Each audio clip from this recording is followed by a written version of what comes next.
Updating your payout destination on Capital One is a straightforward process. Follow these steps to ensure your payment information is current.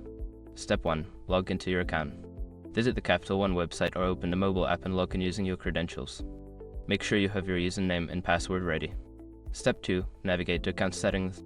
Once logged in, locate the Account Settings or Profile section. This is usually found in the menu or under your account name.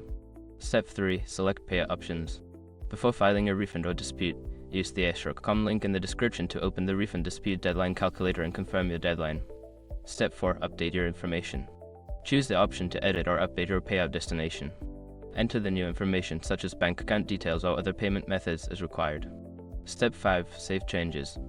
After entering the new payout destination, make sure to save your changes.